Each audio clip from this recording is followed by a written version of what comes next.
আজিৰ দিনটো আমাৰ ৰাজ্যখনৰ কাৰণে এটা অতি আনন্দৰ আৰু গৌৰৱৰ দিন। আজিৰ দিনটোতে অসমৰ মাননীয় মুখ্যমন্ত্ৰী ডাঙৰীয়াই আমাৰ ৰাজ্য চৰকাৰৰ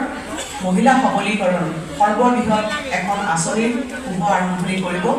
আৰু এই আঁচনিখন 2020 আৰু 21 বৰ্ষত বৰ্তমানৰ মুখ্যমন্ত্ৰী ডাঙৰীয়া সেই সময়ৰ বিত্তমন্ত্ৰী ডাঙৰীয়াই আমাৰ অসম বিধানসভাত প্ৰথমবাৰৰ বাবে ঘোষণা কৰিছিল আৰু 2021 চনৰ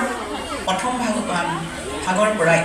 যোৱা 3টা বছৰ অতি সফলতাৰে এই আঁচনিখন আমাৰ ৰাজ্যখনত ৰূপায়িত হৈ আহিছে আৰু কালক্ৰমত এই আঁচনিখনে এখন অতি জনপ্ৰিয় আঁচনি হিচাপে পৰিগণিত হৈছে আৰু ইয়াৰ পৰিকাঠামো কেৱল ৰাজ্যখনৰ মাজতেই সীমাবদ্ধ হৈ থকা নাই, ৰাজ্যখনৰ বাহিৰতো এই আঁচনিখনৰ জনপ্ৰিয়তাই চুইছেগৈ আৰু এই আঁচনিখনক অনুকৰণ কৰি ভাৰতবৰ্ষৰ বাহিৰৰ কেইবাখনো ৰাজ্যই ইয়াক অনুকৰণ কৰি তেওঁলোকৰ ৰাজ্যবিলাকত